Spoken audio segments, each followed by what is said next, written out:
സൈ ഡ്രോപ്സിലേക്ക് എല്ലാവർക്കും സ്വാഗതം.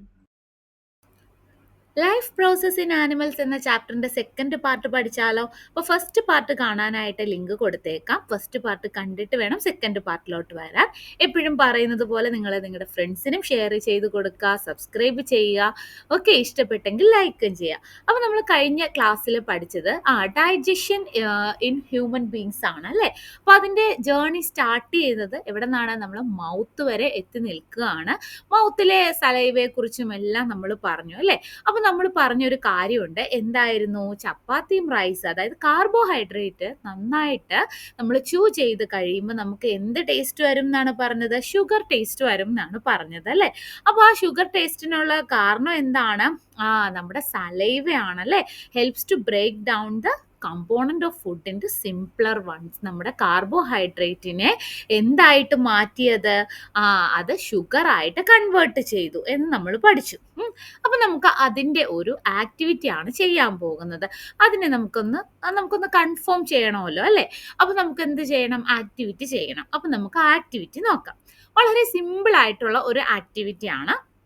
അപ്പോൾ ഈ ആക്ടിവിറ്റിക്ക് വേണ്ടത് എന്താണ്? 2 ടെസ്റ്റ് ട്യൂബ് എടുക്കുക. അതിലൊന്ന് എ എന്നും ഒന്ന് ബി എന്നും കൊടുക്കുക. ഓക്കെ. നമുക്ക് വേണ്ടത് ബോയിൽഡ് റൈസ് ആണ്. ഒരു ടീസ്പൂൺ ബോയിൽഡ് റൈസ് എയിലിടുക. മറ്റേതിൽ എന്താ ചെയ്യേണ്ടത്? നന്നായിട്ട് ചൂ ചെയ്തിട്ട് വേണം ആ ഒരു ബിയിലോട്ട് ഇടാനായിട്ട്. എന്നാലല്ലേ നമുക്ക് ഡിഫറൻസ് മനസ്സിലാകത്തുള്ളൂ. അതിൻ്റെ ആദ്യത്തേത് എങ്ങനെയാണ്, ചൂ ചെയ്തിട്ടുള്ളത് എങ്ങനെയാണ് എന്നുള്ളത്. ഓക്കെ. ഇനി രണ്ടിലും എന്താണ്? ഒരു 3.4 ml വാട്ടർ ആഡ് ചെയ്ത് അതിൽ നിന്നൊരു ലിക്വിഡ് പരുവത്തിലേക്ക് നമ്മളൊന്ന് മാറ്റി. ഓക്കെ. ഇനി നമുക്ക് വേണ്ടത് ഇവിടെ എന്താണെന്ന് അറിയാമോ? അയഡിൻ സൊല്യൂഷൻ ആണ് വേണ്ടത്. എന്താണ് വേണ്ടത്? Iodine solution. മറക്കല്ലേ കേട്ടോ. എന്തിനാണ് അയഡിൻ സൊല്യൂഷൻ യൂസ് ചെയ്യുന്നതെന്നൊക്കെ നമുക്ക് പഠിക്കാം. അപ്പൊ നമ്മൾ എന്ത് ചെയ്തു? രണ്ടിലേക്കും 3 to 4 drops of iodine solution ഇങ്ങനെ ഒരു ഡ്രോപ്പർ ഉപയോഗിച്ചിട്ട് ആഡ് ചെയ്യുക. അപ്പൊ നമുക്ക് കളർ ചേഞ്ചസ് ഉണ്ടാവും. അപ്പൊ ആദ്യത്തെ കളർ എല്ലാവർക്കും അറിയാമല്ലോ അല്ലെ? എന്തായിരിക്കും എന്നൊരു നമ്മുടെ റൈസിന്റെ കളർ എന്തായിരിക്കും എന്ന് അറിയാമല്ലോ. അപ്പോൾ എങ്ങനെയാണ് ഈ അയഡിൻ സൊല്യൂഷൻ ആഡ് ചെയ്യുമ്പോൾ കളർ ചേഞ്ച് ചെയ്തത്? അതാണ് നമുക്ക് നോക്കേണ്ടത്. ഓക്കെ അല്ലേ? ഓക്കെ. അപ്പോൾ ബോയിൽഡ് റൈസിന്റെ ഇനിഷ്യൽ കളർ എന്തായിരുന്നു? ഇനിഷ്യൽ കളർ എന്ന് പറയുന്നത് ഒരു വൈറ്റിഷ് കളർ ആയിരുന്നു അല്ലേ? ഓക്കെ. അപ്പോൾ നമുക്ക് ഫൈനൽ കളർ എന്താകും? ഒരു ബ്ലൂ ബ്ലാക്ക് കളറിലായിരിക്കും കിട്ടുന്നത്. മനസ്സിലായോ? അപ്പൊ എന്തായിരിക്കും ഇതിന്റെ കാരണം? കാരണം പറയുന്നതിന് മുന്നേ നമുക്ക് ച്യൂഡ് ബോയിൽഡ് റൈസ് എങ്ങനെയായിരിക്കും നോക്കാം. അതൊരു വൈറ്റിഷ് കളർ ആയിരിക്കുമല്ലോ അല്ലേ? അപ്പൊ അതിലേക്ക് നമ്മൾ അയഡിൻ ആഡ് ചെയ്യുമ്പോൾ അവിടെ കളർ ഒന്നും മാറില്ല. അല്ലെങ്കിൽ ഒരു ലൈറ്റ് ബ്ലൂ കളർ വല്ലതും നമുക്ക് കിട്ടും. ഇതിന്റെ കാരണം എന്താണെന്ന് അറിയാമോ? നമുക്ക് കാരണം നോക്കാം. Did you observe that the color of boiled rice turned blue black in test tube A? നമ്മൾ കണ്ടു അല്ലേ? ടെസ്റ്റ് ട്യൂബിൽ ബിയിൽ എങ്ങനെയായിരുന്നു? ചൂട് ബോയിൽഡ് റൈസ്. അത് ഒന്നെങ്കിൽ എന്തായിരിക്കും? കളറ് ചേഞ്ച് ആവില്ല, അല്ലെങ്കിൽ very light blue black colour ആയിരിക്കും നമുക്ക് കിട്ടുന്നത്. ഇതിന് കാരണം എന്താണെന്നറിയാമോ? നമ്മൾ ഗ്രേഡ് 6ൽ പഠിച്ചിട്ടുണ്ട്. അയഡിൻ എപ്പോഴാണ് ബ്ലൂ ബ്ലാക്ക് കളർ തരുന്നത്? അത് സ്റ്റാർച്ചുമായിട്ട് റിയാക്ട് ചെയ്യുമ്പോഴാണ്. നമുക്കറിയാം സ്റ്റാർച്ച് എന്ന് പറയുന്നത് എന്താണ്? ഒരു ടൈപ്പ് ഓഫ് കാർബോഹൈഡ്രേറ്റ് ആണ്. നമ്മൾ എടുത്തത് എന്താണ്? റൈസ് ആണ്. അപ്പൊ റൈസ് എന്താണ്? അതിൽ സ്റ്റാർച്ച് ഉണ്ട് അല്ലേ? അപ്പൊ ആ സ്റ്റാർച്ചുമായിട്ട് നമ്മുടെ ഈ ഒരു ആരാണ്? അയഡിൻ റിയാക്ട് ചെയ്യുമ്പോഴാണ് നമുക്ക് ബ്ലൂ ബ്ലാക്ക് കളർ കിട്ടുന്നത്. അപ്പോൾ അതേ സാധനം തന്നെയല്ലേ നമ്മൾ ചൂ ചെയ്തെന്നല്ലേ ഉള്ളൂ നിങ്ങളിപ്പോൾ വിചാരിക്കും അല്ലേ? അപ്പോൾ ചൂ ചെയ്യുമ്പോഴത്തേക്കും അതിൽ സ്റ്റാർച്ച് അവിടെ ഉണ്ടോ? ഇല്ല. ആ സ്റ്റാർച്ച് മൊത്തത്തോടെ എന്തായിട്ട് മാറി? അതവിടെ ബ്രേക്ക് ഡൗൺ ചെയ്തിട്ട് നമ്മുടെ ഷുഗർ ആയിട്ട് കൺവേർട്ട് ചെയ്തു. മനസ്സിലായോ? അപ്പൊ കുറച്ചൊക്കെ സ്റ്റാർച്ചിന്റെ അംശം ആ ചൂ ചെയ്തതിനകത്ത് ഉണ്ടെങ്കിലാണ് നമുക്ക് ലൈറ്റ് കളറെങ്കിലും കിട്ടുന്നത്. ഇല്ലെങ്കിൽ എന്താണ്? കംപ്ലീറ്റ് ആയിട്ട് അത് ഷുഗർ ആയിട്ട് കൺവേർട്ട് ചെയ്താൽ നമുക്ക് എന്ത് കിട്ടും? വലിയ കളർ വ്യത്യാസമൊന്നും കിട്ടില്ല. ഇപ്പൊ നിങ്ങൾക്ക് എന്തുകൊണ്ടാണ് അവിടെ ബ്ലൂ ബ്ലാക്ക് കളർ വന്നത് എന്ന് മനസ്സിലായോ? അത് മാത്രമല്ല, ഇവിടെ എന്താ സംഭവിച്ചത്?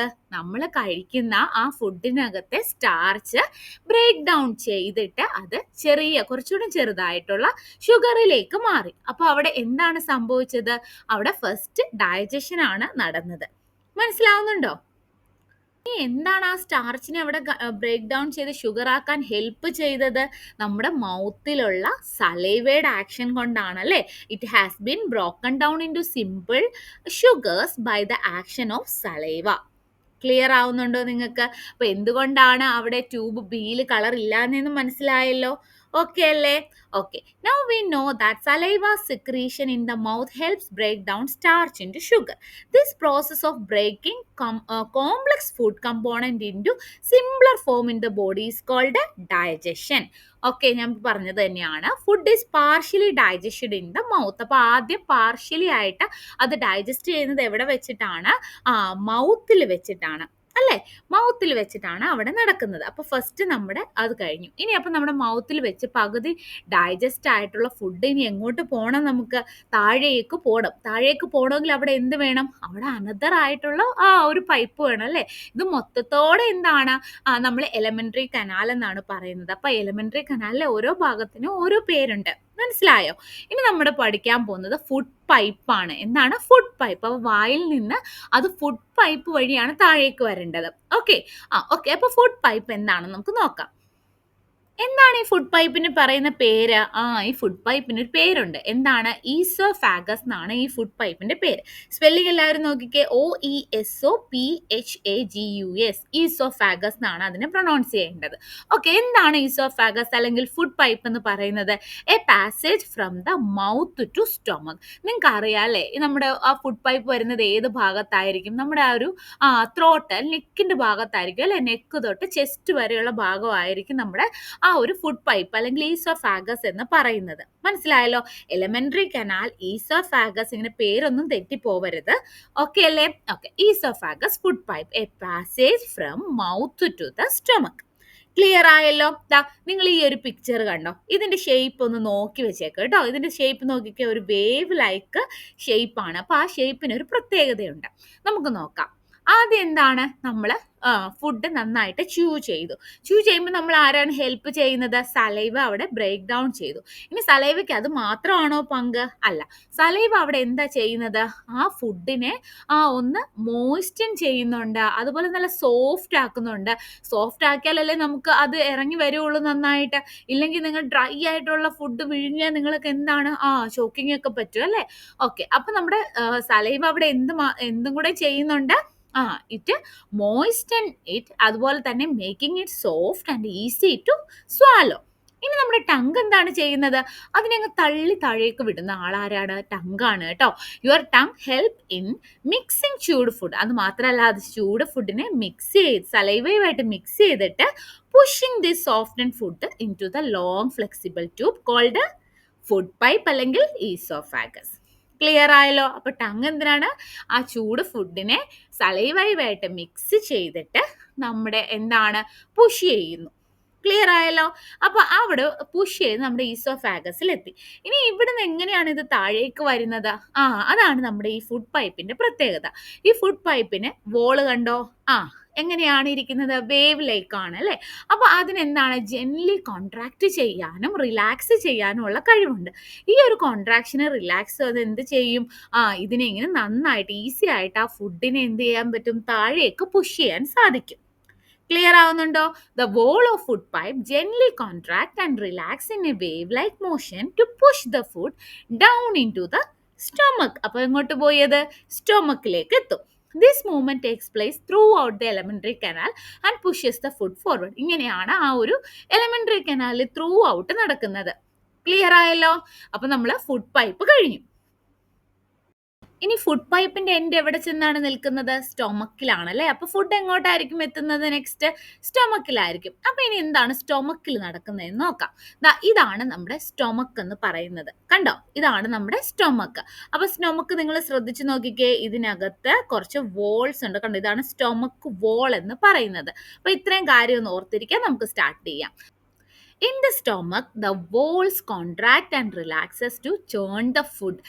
ഇവിടെ എന്ത് തന്നെയാണ് നടക്കുന്നത്? നമ്മൾ പറഞ്ഞു through out the elementary canal ഈ മൂവ്മെന്റ് ആണല്ലേ, ഈ കോൺട്രാക്ട് ആൻഡ് റിലാക്സ് മൂവ്മെന്റ് അല്ലേ നടക്കുന്നത്. അപ്പൊ ഇൻ സ്റ്റൊമക്കിൽ എന്താണ് സംഭവിക്കുന്നത്? അതിന്റെ വോള് നമ്മൾ കണ്ടു അല്ലേ? ആ വോള് കോൺട്രാക്ട് ചെയ്യുകയും റിലാക്സ് ചെയ്യുകയും ചെയ്യുമ്പോൾ അവിടെ എന്ത് സംഭവിക്കും?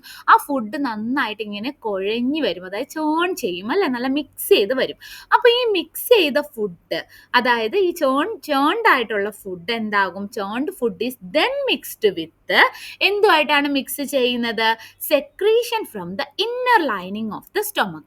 ഇത് വളരെ ഇമ്പോർട്ടൻറ്റ് പോയിന്റ് ആണ്. നമ്മുടെ സ്റ്റൊമക്കിന്റെ ഇന്നർ ലൈനിങ് കണ്ടോ? ഈ ഇന്നർ ലൈനിങ്ങിൽ കുറച്ച് കാര്യങ്ങൾ സെക്രീറ്റ് ചെയ്യും. എങ്ങനെ? നമ്മുടെ സലൈവ നമ്മുടെ വായിൽ സെക്രീറ്റ് ചെയ്തില്ല, അതുപോലെ സെക്രീറ്റ് ചെയ്യും. ഇതിനകത്ത് എന്താണ് ഉള്ളത്? ആ ഒരു സെക്രീഷൻ ഫ്രം ദ സ്റ്റൊമക്കിനകത്തുള്ള കാര്യങ്ങളാണ് വളരെ ഇമ്പോർട്ടൻ്റ് ആയിട്ടുള്ള 3 കാര്യങ്ങളാണ്. എന്താണ്? Digestive juice, acid and mucus. എന്താണ് നമ്മുടെ സ്റ്റൊമക്കിൽ സെക്രീറ്റ് ചെയ്യുന്നത്? Digestive juice, acid and mucus. Clear ആവുന്നുണ്ടല്ലോ? ഇനി ഓരോന്നിനും ഓരോ ഇമ്പോർട്ടൻസ് ഉണ്ട്, നമുക്ക് നോക്കാം. ആദ്യം നമുക്ക് ഈ ഡൈജസ്റ്റീവ് ജ്യൂസ് എന്തിനാണ് യൂസ് ചെയ്യുന്നതെന്ന് നോക്കാം. The digestive juice of the stomach break down the protein present in the food into simpler components. അപ്പോൾ നമ്മൾ സലൈവ അവിടെ എന്ത് ചെയ്തു? കാർബോഹൈഡ്രേറ്റിനെ ഷുഗറാക്കി മാറ്റി. അവിടെ ബ്രേക്ക് ഡൗൺ ചെയ്ത് സിംപ്ലറായ ഷുഗറാക്കി മാറ്റി. ഇനി ഈ ഡൈജസ്റ്റീവ് ജ്യൂസ്, സ്റ്റൊമക്കിൽ ഇവിടെ സെക്രീറ്റ് ചെയ്യുന്ന ഡൈജസ്റ്റീവ് ജ്യൂസ് നമ്മൾ കഴിക്കുന്ന ഫുഡിനകത്ത് പ്രോട്ടീൻസ് ഉണ്ടല്ലോ, ആ പ്രോട്ടീനെ ബ്രേക്ക് ഡൗൺ ചെയ്യും. ക്ലിയർ ആവുന്നുണ്ടോ? ആ പ്രോട്ടീനെ ബ്രേക്ക് ഡൗൺ ചെയ്യുന്ന ആളാണ് നമ്മുടെ ഡൈജസ്റ്റീവ് ജ്യൂസ്. എന്നിട്ട് അതിനെ സിംപ്ലർ ആയിട്ടുള്ള കമ്പോണൻ്റ് ആക്കി മാറ്റണം. നമ്മുടെ ഡൈജഷൻ തന്നെ എന്താണ്? ഈ ഒരു വലിയ ആൾക്കാരെ ചെറിയ ആൾക്കാരാക്കി മാറ്റുന്ന പരിപാടിയാണ് ഡൈജഷൻ എന്ന് പറയുന്നത്. അതെപ്പോഴും മനസ്സിലിരിക്കണം കേട്ടോ. അപ്പോൾ ഇവിടെ നമ്മുടെ ഡൈജസ്റ്റീവ് ജ്യൂസ് പ്രോട്ടീനെ സിംപ്ലർ കമ്പോണൻ്റ് ആക്കി മാറ്റി. ഇനി അവിടെ വേറൊരാളുണ്ടല്ലോ, എന്താണ്? ആസിഡ്. ആസിഡ് എന്താണ് ചെയ്യുന്നത്? അതെ, നമ്മുടെ വയറ്റിൽ ആസിഡ് ഉണ്ട്, മനസ്സിലായോ? ഈ ആസിഡ് ഹെൽപ്പാണ് നമുക്ക് ചെയ്യുന്നത്. എങ്ങനെ ഹെൽപ്പ് ചെയ്യും? Acid not only help break down the proteins but also kill many harmful bacteria. നമ്മുടെ നമ്മൾ കഴിക്കുന്ന ഫുഡിലൊക്കെ ഹാംഫുൾ ആയിട്ടുള്ള ബാക്ടീരിയ ഉണ്ടെങ്കിൽ അതിനെയൊക്കെ കില്ല് ചെയ്യുന്നത് ആരാണ്? നമ്മുടെ വയറ്റിലുള്ള നമ്മുടെ സ്റ്റൊമക്കിലുള്ള ആസിഡാണ്. ക്ലിയർ ആവുന്നുണ്ടോ? അതുപോലെ തന്നെ അത് അവിടെ പ്രോട്ടീനെ ബ്രേക്ക് ഡൗൺ ചെയ്യാനും യൂസ് ചെയ്യുന്നുണ്ട്. ഇനി മ്യൂക്കസ് എന്തിനാണ്?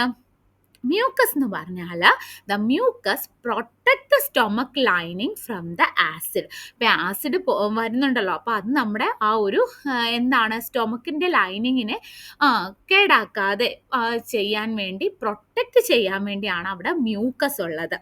മനസ്സിലാവുന്നോ? ഡാമേജ് ആക്കാതിരിക്കാൻ വേണ്ടിയിട്ട്. നിങ്ങൾക്ക് തന്നെ ഇപ്പം വിചാരിക്കില്ല, ആസിഡ് വരുമ്പോൾ നമുക്ക് അവിടെ നമ്മുടെ സ്റ്റൊമക്കിന് അവിടെ കേടാവില്ല, സ്റ്റൊമക്ക് ഡാമേജ് ആവില്ലേ എന്ന് പറയില്ലേ? അപ്പം അതിനുവേണ്ടി എന്താണ് അവിടെ ഉള്ളത്? മ്യൂക്കസ് ഉണ്ട് പ്രൊട്ടക്റ്റ് ചെയ്യാൻ.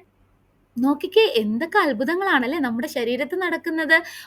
എല്ലാം വെൽ പ്ലാൻഡ് ആണല്ലേ, ഓരോന്നിനും ഓരോ യൂസസ് ആണ് ഉള്ളത്. ഇനി നമുക്ക് ഈ ഒരു ഫാസിനേറ്റിംഗ് ഫാക്റ്റും കൂടെ നോക്കാം. ഇതിൽ എന്താണ് പറഞ്ഞിരിക്കുന്നത്? എങ്ങനെയാണ് ഈ സയന്റിസ്റ്റുകൾ ഡൈജഷൻ എങ്ങനെയാണ് മനസ്സിലാക്കിയത് എന്നാണ് പറയുന്നത്. How did scientist learn about digestion in human body? എങ്ങനെയാണെന്ന് നമുക്ക് നോക്കിയാലോ?